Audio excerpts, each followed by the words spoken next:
perception boobu nga xam ne moom la ñu am mais mu bañ a feeñaat ci bii aussi ci dans la conduite de cette reddition des comptes. mooy li Birahim rek wax bañ a dajale. laisser leur liberté aux différents corps de contrôle. Ne pas interférer dans leur agenda. Moi, je pense que si on installe dans le réflexe du service public qu'il y a des contrôles réguliers, à intervalles réguliers, mais vous créez au moins un réflexe d'attention et de précaution dans la gestion des ressources publiques. Mais su fekkee kenn ñëwul. L'impunité. Je ne comprends pas que pour moi, quand quelqu'un quitte un ministère, c'est pas une chasse à l'homme. Quand quelqu'un quitte une direction, mais on doit, à la limite, dans un pays normal même, c'est le directeur ou le ministre, pour se blanchir, qui doit demander à ce qu'on fasse l'état des lieux. Mais Diatou, dans quelle situation il a laissé son ministère ou sa direction. Si les personnes ne le font pas, je peux le comprendre, c'est humain, mais l'État a la mission et a l'obligation. Régulièrement, là où se trouve l'argent public, que ce soit dans une association, que ce soit dans une ONG, que ce soit dans un ministère, que ce soit dans une agence, l'État a l'obligation, pour moi, par ses corps de contrôle, de procéder régulièrement à un audit de l'usage de nos fonds, à un audit de gestion des biens matériels. On parle de direction où les voitures ont disparu, par exemple. Donc je pense que nous attendons, en tout cas moi j'attends, et je suis du peuple des Assises, comme je le dis fièrement, et je sais que le peuple des Assises est avec moi. Nous attendons que le contrôle et l'audit de la gestion des uns et des autres soit élevé en procédure normale pour le gouvernement qu'on mettra, pour le pouvoir en place. Mais pourquoi ça a l'air si compliqué? Parce que Diatou mu ngi wax que ce soit inscrit comme un acte de gouvernance normale. Mais Birahim li jiitu sax déclaration de patrimoine. Entrée sortie. Évidemment modifié nañu ko parce que dañu ko élargir ci ñi nga xam ne ñoo war a def déclaration. Je pense que ça peut être une bonne chose.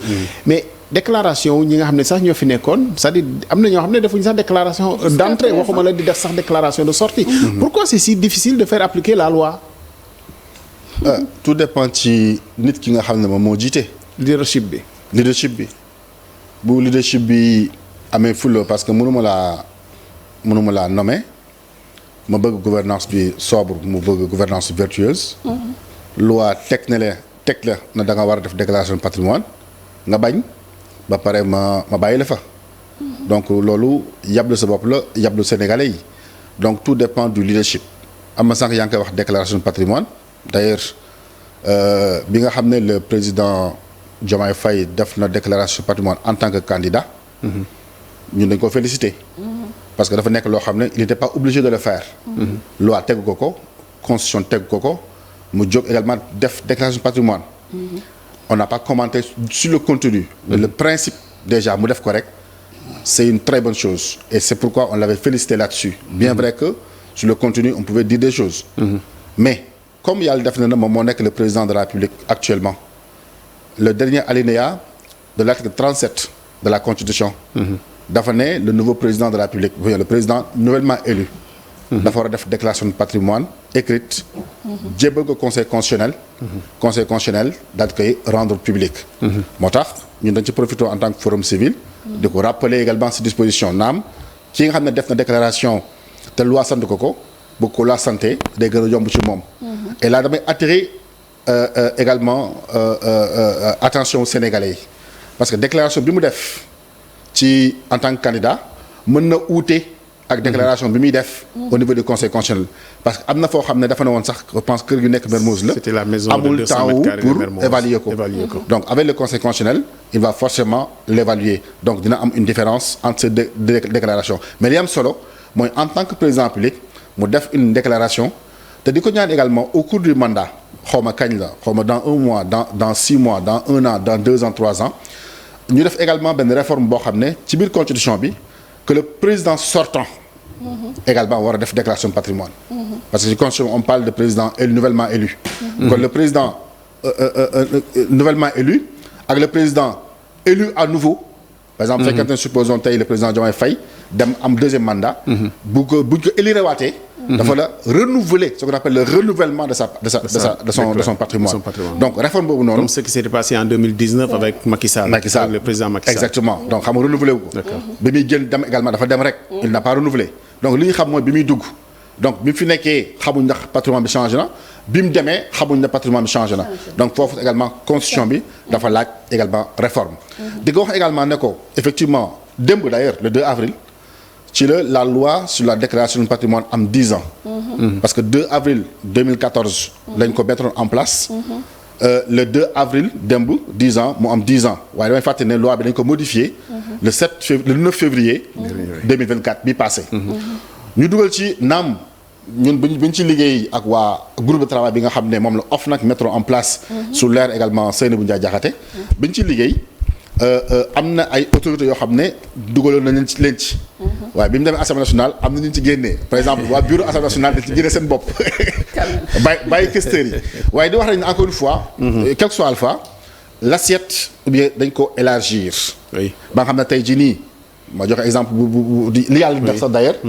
le président République war na def déclaration de patrimoine en vertu de la constitution. monsieur Ousmane Sonko premier ministre war na def déclaration de patrimoine. Le secrétaire général bi nekkoon dem ci ginnaawam Pape Samba war na def déclaration de patrimoine.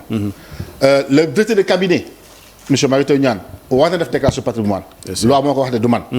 ak des ministres ak les directeurs yi nommé moo tax souvent nit ñi dañuy bëgg nomination attention. ku wóolu sa bopp ne alal ji nga am lew na leer na bu ñu nommé na nga jël mais l'assiette est tellement élargie aujourd'hui que même les chefs de projet et de programme sont dans l'obligation de faire une déclaration de patrimoine xam nga lu ko waral parce que nous sommes dans l'ère du budget programme nous sommes dans l'ère de la gestion axée sur le résultat ba nga xam ne chef de service chef de projet chef de programme directeurs centraux secrétaires généraux secrétaires permanents ñoom ñëpp y compris également les maires yi nga xam ne seen budget dafa egg 1 milliard ak les présidents de conseil départemental ñoom ñëpp war nañ def également déclaration de patrimoine te déclaration de patrimoine c'est un instrument de prévention dafa bokk ci instrument de prévention contre la corruption moom également beneen instrument boo xam ne je pense que souvent même sama naataango yi nga xam ne dañuy xeex wàllu société civile bi dañ koy yàgg défendre mooy les lanceurs d'alerte moi je me dis que lanceur d'alerte la loi une lanceur d'alerte oui c'est un principe qui est posé par les conventions internationales par la convention africaine mais li gën a am solo mooy qu'on ait une loi sur l'accès à l'information parce que c'est une loi qui traîne et ça je voudrais vraiment parce que le président Ousmane Sonko a peut-être a été victime de ça bi mu nekkee également au niveau des impôts et domaines ci la état bi jaaree ne dafay def une délation je pense que si on avait une loi sur l'accès à l'information ba nga xam ne dañuy am toutes les informations officielles financières fiscales ci benn base je pense que kenn du ne information bi xamuñu ko woon information bi xamuñu ko woon loolu boo ko boolee une loi sur l'accès à l'information plus une loi plus également l'effectivité de la redevabilité tu n'auras pas besoin d'une loi sur un lanceur d'alerte donc